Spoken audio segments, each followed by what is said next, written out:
Hello बच्चों। Class 12 की physics में इस समय हम सब लोग सॉल्व कर रहे हैं गतिमान आवेश तथा चुंबकत्व के आंकिक प्रश्न बालाजी प्रकाशन से।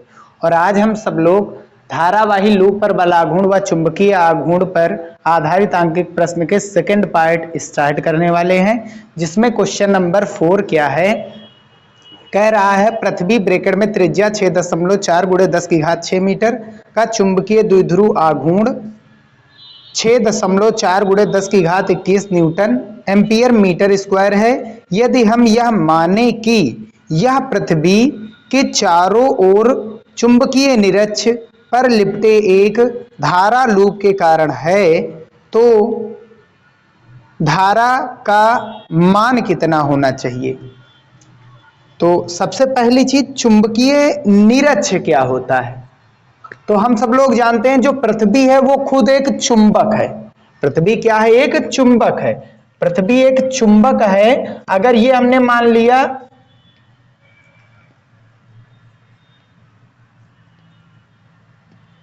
कि इधर भौगोलिक उत्तर है और इधर है भौगोलिक दक्षिण। याद रखिए, जो पृथ्वी का उत्तर और दक्षिण होता है वो उल्टा होता है। उत्तर दिशा में इसका दक्षिणी ध्रुव होता है यहां पर, और जो दक्षिण दिशा है उसका मतलब उधर उसका उत्तरी ध्रुव होता है पृथ्वी का।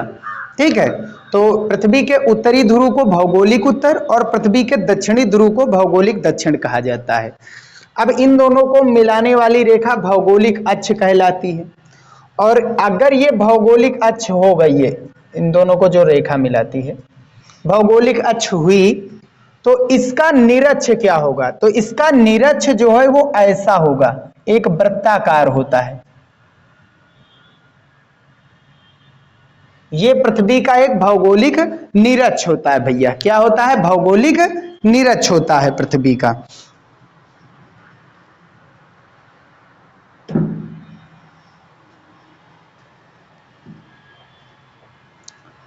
ठीक, तो पृथ्वी का जो भौगोलिक निरक्ष होता है, पृथ्वी की बात नहीं कर रहे हैं हम, पृथ्वी के भौगोलिक निरक्ष की बात कर रहे हैं। तो पृथ्वी के जो भौगोलिक निरक्ष होता है, भौगोलिक निरक्ष, ये उत्तर और दक्षिण, भौगोलिक उत्तर और भौगोलिक दक्षिण को मिलाने वाली रेखा भौगोलिक अक्ष कहलाती। इसका निरक्ष यानी इसके लंबवत ये कैसा होता है? एक वृत्ताकार लूप की भांति व्यवहार करता है, इसमें बता रहा है, वो भी धारावाही। कैसे वृत्ताकार? ये एक तो पहली चीज ये वृत्ताकार होता है, और ये बताएं ये वृत्ताकार जो लूप है ये एक धारावाही है, तभी उसका चुंबकीय आघूर्ण दिया गया और पृथ्वी की त्रिज्या दी गई है। अच्छा, जो पृथ्वी की त्रिज्या होगी वही इसकी क्या, इसकी त्रिज्या होने वाली है, इस भौगोलिक निरक्ष की। फार्मूला हमने क्या पढ़ा था कि m बराबर होता है I × a। फेरों की संख्या तो दी नहीं गई है, तार तो है नहीं कोई। I बराबर निकालेंगे भैया तो m के बटे में कितना हो जाएगा? a हो जाएगा। और m का मान कितना हमारे पास? 6.4 × 10⁻21 और बटे ए। वृत्ताकार होता है ये भौगोलिक निरक्ष, तो वृत्त का एरिया πr² और त्रिज्या क्या दी गई है? कैपिटल R² तो कैपिटल R²। तो 6.4 × 10⁻21 बटे में पाई का मान 22/7 गुणा RE का स्क्वायर यानी 6.4 × 10⁻6, दो बार गुणा 6.4 × 10⁻6। एक से ये कैंसिल हो जाएगा, 7 चला जाएगा ऊपर, तो 7 यहां से दशमलव हटाएंगे तो ऊपर क्या बढ़ जाएगा? एक 0, और बटे में कितना? 22 × 64। तो यहां से दशमलव हटाया गया, यहां पर एक 0 बढ़ गया। अब इसको कैंसिल करेंगे तो ये 35 होगा और ये कितना होगा? 34 होगा। आ रही बात भैया समझ में? अब क्या करेंगे? अच्छा, 2 0, ये 6 और 6 12 0 प्लस के ऊपर जाएंगे माइनस के हो जाएंगे, तो बचा कितना? 350 की ले रहे हैं। एक 0 नहीं, 2 0 कम से कम यहां पर बढ़ाएंगे क्योंकि ये छोटा हो जाएगा मान। तो 2 0 यहां पर देखो, 21 में से 9 गया, कितना बचा? 6 6 12 है भैया, 12 जाएगा। 6 और 6 12, 21 में से 12 घटाएंगे कितना बचा 9, 2 जीरो हमने 35 को दे दिया 9 में से, तो बचेंगे कितने 7, और नीचे कितना है 22 गुणा 34। अब इसको एक बार फिर से काटिए, 2 एकन 2, 2 दूनी 4, 2 सत्ते 14, एक बच गया ना, इधर एक बचा, 2 सत्ते 14, एक इधर बचा, 2 पंची 10, 1750, ये 11 बचेगा। फिर से काटिए, ये 17 बचेगा और 2 अठी 16, एक इधर, 2 सत्ते 14, 2 पंची 10। अब इसको गुणा कराइए, नीचे ऊपर हो गया हमारे पास कितना 875, और नीचे इसका गुणा कराएंगे तो 11 सत्ती 77 के साथ, 11 सेकंड 11 और 7 18, और गुणे में 10 की घात कितना है 7। अब हमको भाग कराना है, 875 का भाग देना है किसके साथ 187 के साथ। ठीक भैया, तो ये कितना जाने वाला है, तो करीब 4 बार जा सकता है, 5 बार तो जाएगा नहीं, 4 बार देख लेते हैं। 18 चौक 72 होता है, 18 पंचे 90 हो जाएगा, तो यहाँ 87, यहाँ 18, 18 चौक 72 ऐसे कर सकते, तो 4 बार जाएगा, तो 4 सत्ते 28 के 8, और 18 चौक 72, ठीक 18 चौक 72, और 72 और 2 76, घटाएंगे भैया, यहाँ 15 में से 8 गया 7 बचा, 6 में से 6 गया 0, और यहाँ 1 दशमलव लगाएंगे 0 बढ़ जाएगा। कितनी बार जाने वाला है, अब 5 बार जाने वाला है। कितनी बार जाने वाला है, 5 बार जाने वाला है ना। 18 पंचे 90, 18 छक्का 108 हो जाएगा, तो ये लगभग चलिए देख लेते, 5 बार जाएगा तो 5 सत्ते 35, और 5 18 पंचे 90, और 3 93, घटाएंगे तो ये बचेगा 5, यहाँ से 6 में से 3 गया 3, और यहाँ पर हमारे पास 9 में से 10 में से 9 गया 1 बचेगा, दशमलव लगा ही है, 0 बढ़ा ही लेंगे, ठीक 18 अट्ठे 144 होता है, तो 144 नहीं 135 है यहाँ पर, तो इसलिए हम 7 बार ले जाएंगे, तो लगभग कितना आ जाएगा 4.57 गुणे 10 की घात 7 एम्पियर, ये आने वाली है करंट, और लगभग कितना है ये 5 के बराबर लिख दिया गया नियरेस्ट टेंस के रूप में जब बदला गया, ये लगभग इतना मान हमारा आंसर में आ रहा है भैया।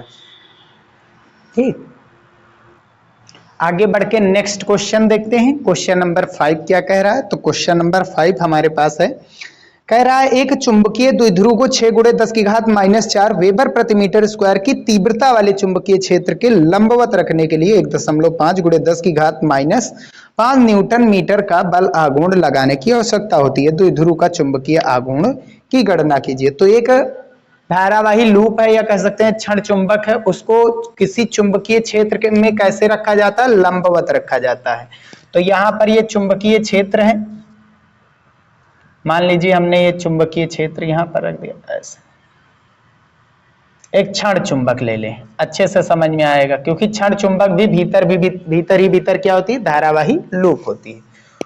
ये इसका N हो गया, ये इसका S हो गया, और ये कहां पर रखा है, एक चुंबकीय क्षेत्र के लंबवत रखा है। चुंबकीय क्षेत्र में कैसे रखा गया, लंबवत, तो चुंबकीय क्षेत्र की दिशा ऐसी है, और S से N की ओर किसकी दिशा होती है, M की दिशा होती है, ये चुंबकीय क्षेत्र है। इन दोनों के बीच कितना एंगल बन रहा है, 90 डिग्री, और फार्मूला होता है टाउ बराबर mb sin थीटा। ठीक, ये हमारा फार्मूला। तो अगर हल करेंगे तो ये कितना आने वाला है भैया, तो वैल्यू टाउ की 1.5 गुणे 10 की घात -5 दी गई है, तो 1.5 गुणे 10 की घात -5, m का मान हमको निकालना है चुंबकीय आघूर्ण, b का मान दिया गया 6 गुणे 10 की घात -4, और साइन कितना है, थीटा का मान कितना है 90 डिग्री। तो ये आ जाएगा इधर बटे में, हल करेंगे तो कितना आया, m का मान बाई साइन 91 हो जाएगा, ये बटे में आएगा 1.5 गुणे 10 की घात -5, और ये बटे में 6 गुणे 10 की घात -4, दशमलव हटाएंगे नीचे बढ़ जाएगा 0, 15 एकन 15, 15 चौके 60। ठीक, m बराबर हल करेंगे तो माइनस का 4 नीचे प्लस का माइनस, अरे यहाँ 10 की घात -4 है, ऊपर जाएगा प्लस का हो जाएगा, तो 10 की घात -5 और ऊपर गया ये 4 प्लस का, और नीचे कितना हो गया 4। अच्छा 10 की घात 4 को हम तोड़ रहे हैं दो भागों में, एक भाग में, यानी एक जीरो यहाँ से हटा देंगे, यहाँ पर एक जीरो लगा देंगे। तो ये 2 दूनी 4, 2 पंची 10, 5 का आधा कितना होता है 2.5 यानी 2.5 गुणे 10 की घात 5 माइनस के 2, 3 प्लस के तो माइनस का 2 बचेगा, और इसका मात्रक क्या होता है एम्पियर मीटर स्क्वायर। ये बन जाएगा भैया इसका आंसर। आगे के भी क्वेश्चंस को सॉल्व करते हैं हम लोग।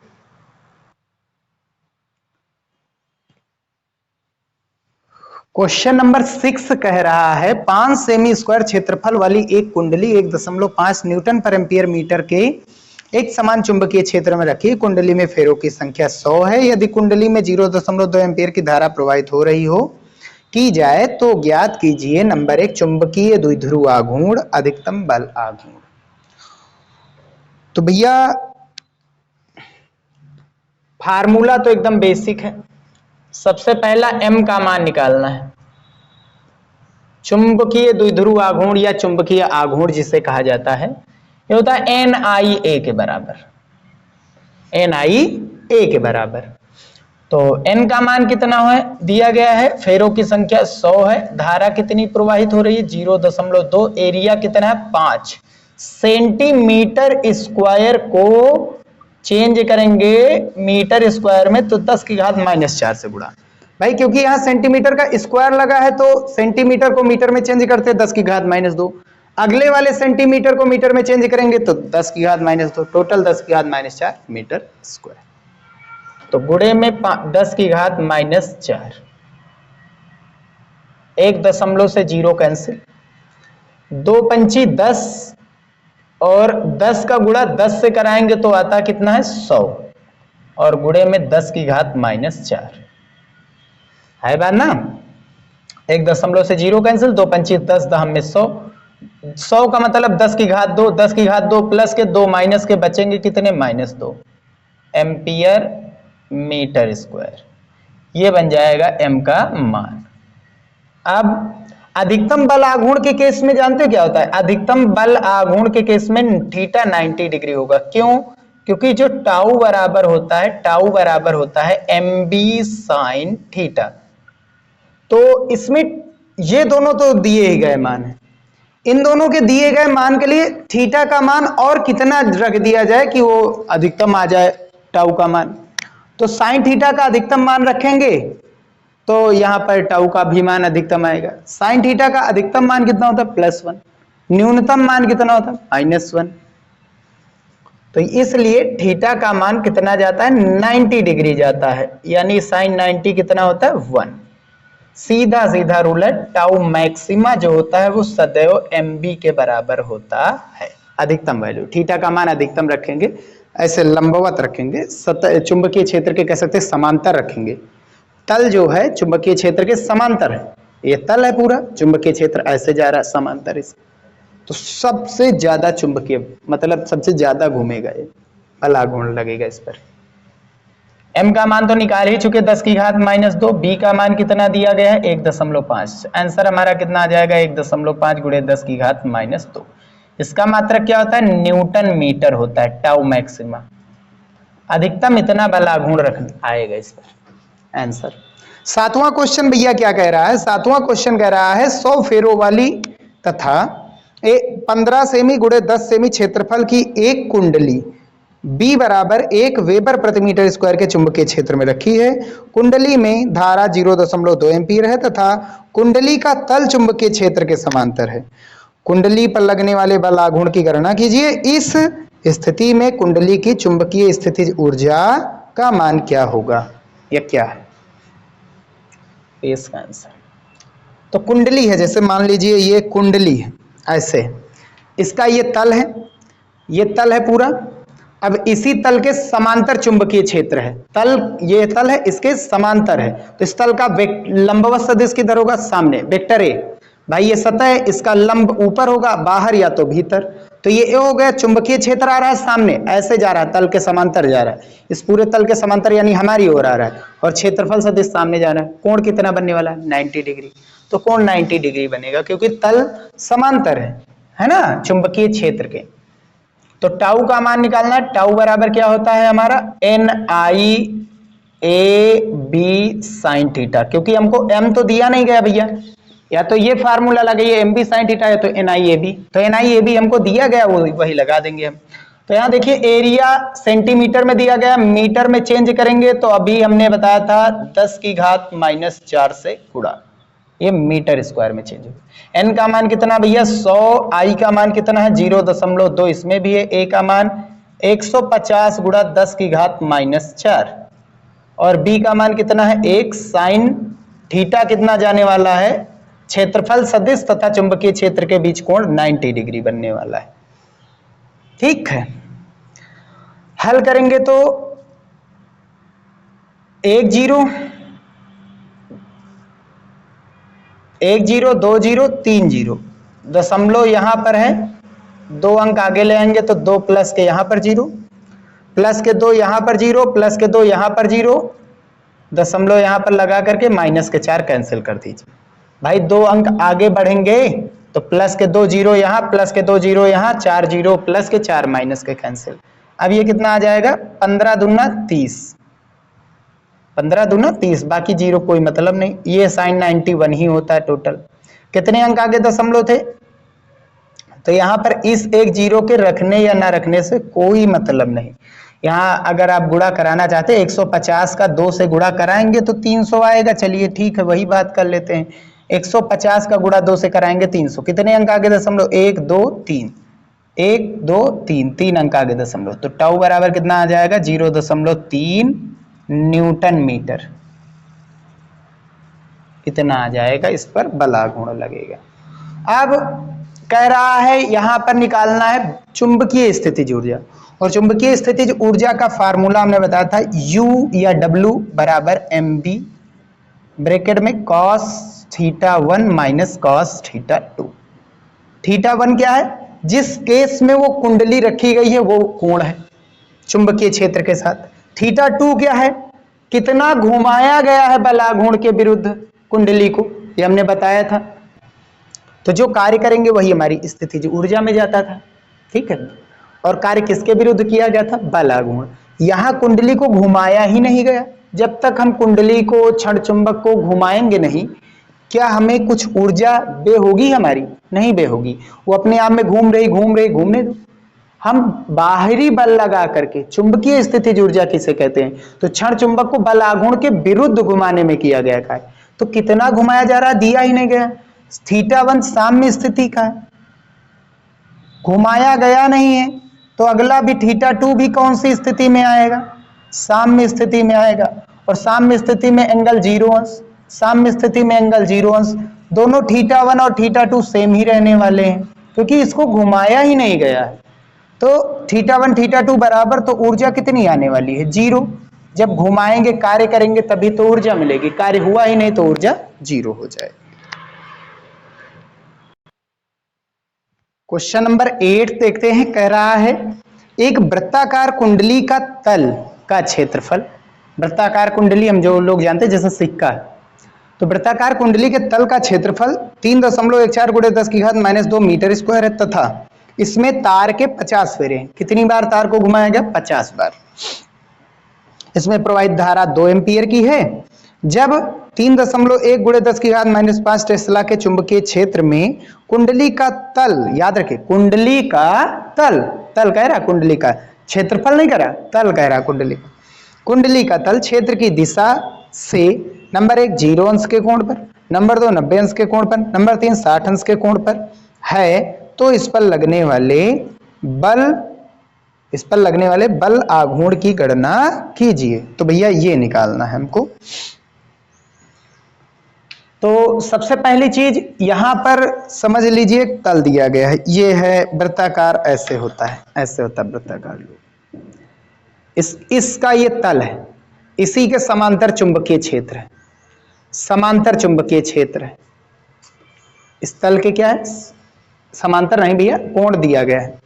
पहले केस में जो तल है क्षेत्र की दिशा से कितने अंश के कोण पर रखा, ये चुंबकीय क्षेत्र है, ये इसके साथ कितने अंश के कोण पर रखा गया, 0 अंश के कोण पर, कुछ रखा नहीं गया। ये तल है, देखिए ये तल है, ये जैसा चुंबकीय क्षेत्र है वैसे ये जा रहा है, नहीं समझ में, एक चुंबकीय क्षेत्र, ये तल है, ठीक। क्वेश्चन में कह रहा है कि चुंबकीय क्षेत्र जो दिया गया है, चुंबकीय क्षेत्र में कुंडली का तल क्षेत्र की दिशा से, कुंडली का जो तल है वो क्षेत्र की दिशा से सबसे पहले हमने निर्धारित कर दिया, ये हमारा चुंबकीय क्षेत्र है। अब हमारी कुंडली है वो इसके तल के साथ कितने अंश के कोण पर रखी गई, सबसे पहले हम उसको निकालेंगे।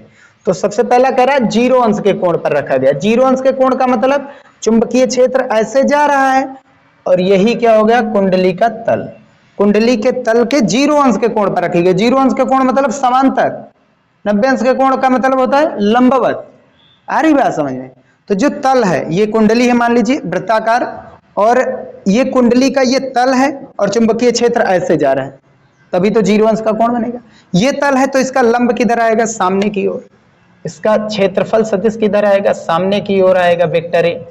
और वेक्टर ए वेक्टर बी के बीच कोण कितना बनने वाला है यहाँ पर भैया, 90 डिग्री बनेगा, क्योंकि ये लंबवत सामने की ओर है, ठीक। तो यहाँ थीटा नहीं है, ये वाला अगर थीटा कहेंगे तो अलग बात, इसको अल्फा नाम दे देते हैं। तो ये तल का है, तल जो है चुंबकीय क्षेत्र के साथ जो कोण बना रही वो है। तो सबसे पहला है, क्योंकि तल B से 0 अंश के कोण पर है, यानी समांतर है। 0 अंश का कोण का मतलब क्या है, समांतर। तल के समांतर चुंबकीय क्षेत्र या चुंबकीय क्षेत्र के समांतर तल है, तो इसका क्षेत्रफल सदिश यानी थीटा कितना बनने वाला है, 90 डिग्री। तो टाउ बराबर क्या हो जाता है, फार्मूला हमने पढ़ा है NIAB sin 90 डिग्री। हल करेंगे तो n का मान हमारे पास कितना है, 50 है। I का मान कितना है, 2 है। A का मान कितना है, 3.14 गुणे 10 की घात -2। और फिर B का मान हमारे पास कितना है, 3.1 गुणे 10 की घात -5। और sin 90 का मान 1 होता है। हल करेंगे भैया ये, तो 50 दूनी कितना होता है, 100। 100 में 2 जीरो प्लस के 2 जीरो माइनस के कैंसिल आउट हो जाएंगे। इसका गुणा इसके साथ कराना है, तो 3.14 का गुणा 3.1 से कराएंगे, तो ये पूरा का पूरा ऐसे ही रख दिया जाएगा। अब 3 चौक 12, 3 इक्कन 3, 3 और 1 4, और 3 तरह की 9 जोड़ेंगे तो ये 4, ये 3 और ये 7 और ये 9, 3 अंक आगे दशमलव, तो ये कितना आने वाला है, 9.734 गुणे 10 की घात -5 न्यूटन मीटर टाउ का मान होता है। ये पहले केस का आंसर हो जाएगा, ठीक भैया। सेकंड केस का क्या है, क्योंकि तल वेक्टर बी यानी चुंबकीय क्षेत्र के कैसे है, के लंबवत है, लंबवत है, लंबवत समझ रहे हैं बात। चुंबकीय बल रेखा है, ये तल है, ये तल है, चुंबकीय तल जो है चुंबकीय क्षेत्र के लंबवत ऐसे जा रहा है, समांतर ये हुआ लंबवत। समझ में आ रही बात भैया, लंबवत है। तो तल के समांतर अभी तक चुंबकीय क्षेत्र था, अब तल की दिशा में ही, भाई ये तल है तो इसका वेक्टर ए किधर आएगा, सामने आएगा या तो भीतर जाएगा, और चुंबकीय क्षेत्र भी इस तल के लंबवत जा रहा है, इस तल के यानी ये वृत्ताकार लूप है, इस तल के लंबवत जा रहा है, इसका वेक्टर ए बाहर आएगा या तो भीतर आएगा, यानी कि यहां पर थीटा कितना बनने वाला, 0 अंश। तो टाउ बराबर NIAB साइन थीटा का मान 0 अंश, यानी टाउ का मान भी कितना आ जाएगा, 0 अंश। कोई भी कोण नहीं बनेगा, बलागुण नहीं आने वाला है। अगला थर्ड केस, थर्ड वाला क्या है, ये सेकंड वाला हो गया। कितने अंश के कोण पर रखा गया है, आपकी बार तल जो है 60 अंश के कोण पर है, और वेक्टर कितने अंश के कोण पर होता है, 90। तो कितना बचेगा, इसके लिए कहीं पर भी तल अगर जो फार्मूला दे दिया जाएगा, टाउ बराबर फार्मूला होता है NIAB साइन 90 माइनस थीटा हो जाएगा, या फिर कह सकते हो अल्फा, हमारा अल्फा ही तो दिया गया है। तल वाला कोण याद करिए, तल वाला कोण दिया जाए, क्या दिया जाए भैया, तल वाला कोण दिया जाए तब ये फार्मूला लगेगा। तो आप ऐसे भी लगा सकते हैं भैया, कोई दिक्कत नहीं है। ये अल्फा यहां पर रखेंगे, ये सभी अल्फा की ही वैल्यू है। यही इसी फार्मूला में एक बार 0 अंश रखेंगे अल्फा का मान, तो यही फार्मूला बनने वाला है। एक बार कितना लंबवत दिया गया है अल्फा का मान, सेकंड केस में देखिए 90 अंश दिया गया, 90 में से 90 घटाएंगे 0 आएगा, यानी मूल फार्मूला यही है हमारा।